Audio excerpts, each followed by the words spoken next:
गुणा करने की सबसे पहला विधि वैदिक गणित का यहाँ पे मैं आपको बता रहा हूँ, वो है क्या? ऊर्ध्व तिर्यभ्याम विधि। देखो ये जो नाम लिखा हुआ है ये पढ़ने में थोड़ा सा आपको अटपटा लग सकता है, लेकिन ये संस्कृत भाषा का शब्द है, इसीलिए आपको ऐसा लग रहा है ऊर्ध्व तिर्यभ्याम। ठीक है, ये जो शब्द लिखा है ना, इन सब शब्दों को अगर आपस में तोड़ोगे तो हर एक शब्द का अलग अलग अर्थ है। जैसे यहाँ पे देखो, सबसे पहले ये है ऊर्ध्व, उसके बाद देखना यहाँ पे लिखा है तिर्य, फिर भ्याम। ये तीन शब्द हैं और तीनों का अलग अलग अर्थ है। ऊर्ध्व, ऊर्ध्व को हिंदी में क्या कहते हैं? इंग्लिश में हॉरिजॉन्टल और वर्टिकल सुने हो नाम? ऊर्ध्व का मतलब होता है सीधा, ऐसा, और तिर्य का अर्थ है यहाँ पे तिरछा, ऐसे। तो इसमें संख्याओं का जब गुणा करते हैं तो आड़ा तिरछा गुणा करके उसका उत्तर हम लाते हैं, इसीलिए इस विधि का नाम ऊर्ध्व तिर्यभ्याम विधि है। बस इसमें एक कंडीशन याद रखना कि जब आप दो संख्याओं का गुणा करोगे तो आपको दायां तरफ जो संख्या जितने अंक का मिलेगा उतना ही अंक आपको बाएं तरफ भी मिलेगा। जैसे उदाहरण के लिए आपके प्रश्न में प्रश्नावली में पहला प्रश्न दिया है 23 का गुणा करना है 23 का 32 से। 23 का गुणा किससे? 32 से। ठीक है, तो पहला प्रश्न यहाँ पे आपका लिखा है 23 का गुणा करना है 32 से। लिखने का तरीका है, गुणा करोगे तो, ठीक है, देखो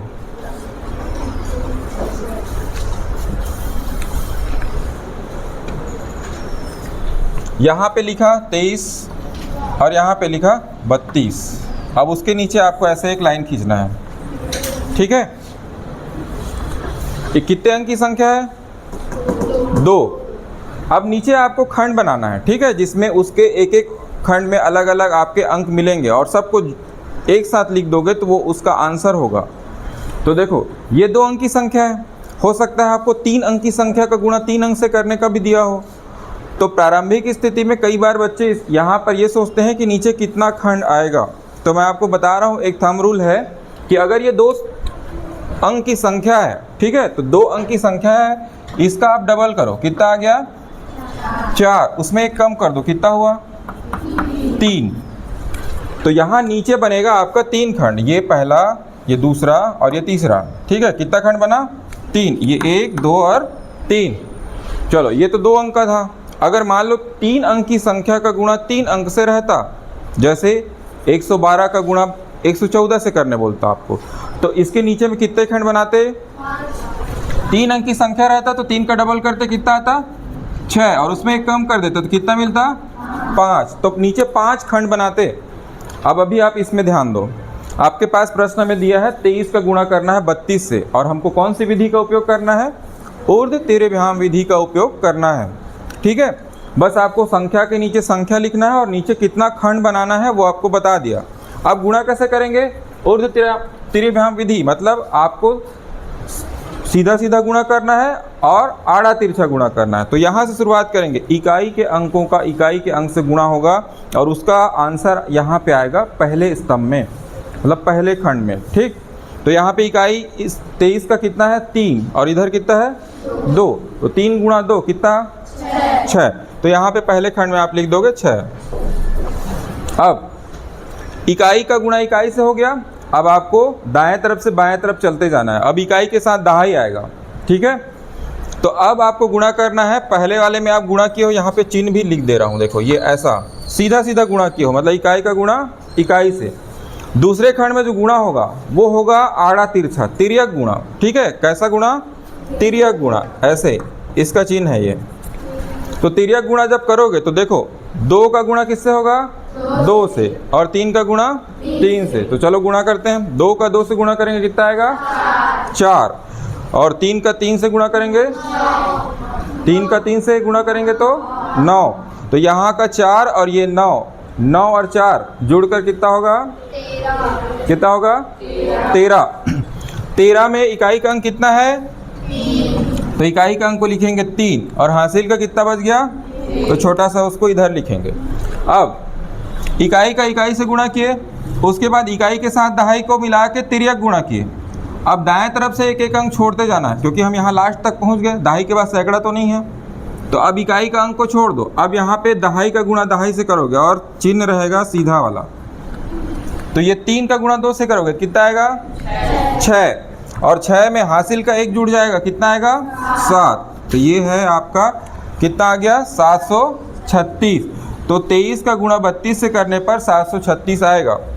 देखो पहली बार बता रहा हूँ इसलिए समय ज़्यादा लग रहा है और लग रहा होगा कि ये बड़ा है, लेकिन ये तो आप ऐसे केवल माइंड कैलकुलेशन भी कर सकोगे जब आपका अच्छा से प्रैक्टिस हो जाएगा इसमें।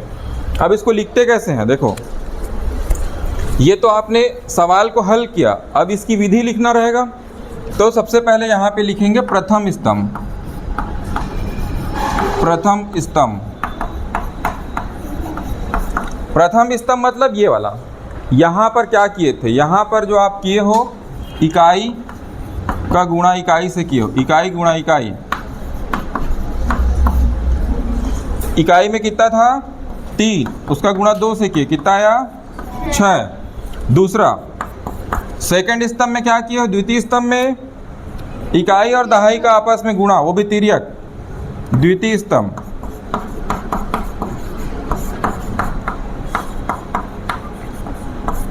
द्वितीय स्तंभ में आपने इकाई और दहाई का गुणा किया है, इकाई गुणा दहाई। और यहाँ पे आप चिन्ह को लिख दो तो आपको ज़्यादा अच्छे समझ आएगा। ये ऐसा गुणा था और ये सीधा सीधा गुणा था। तो यहाँ पे इकाई और दहाई का आपस में तिर्यक गुणा किया हो इकाई दहाई में, तो ये 2 का गुणा 2 से, 2 गुणा 2 धन 3 का गुणा 3 से, 3 गुणा 3। तो देखो 2 और 2 4 और 3 का गुणा 3 से 9 और 9 और 4 13। इस 13 में से आपने 3 को लिखा यहाँ पे इकाई का अंक को और ये 1 हासिल के रूप में, ठीक है। अब तीसरा तृतीय स्तंभ मतलब यहाँ पर आपने क्या काम किया है, तो देखो इसमें आपने दहाई का गुणा किससे किया है, दहाई से, दहाई गुणा दहाई।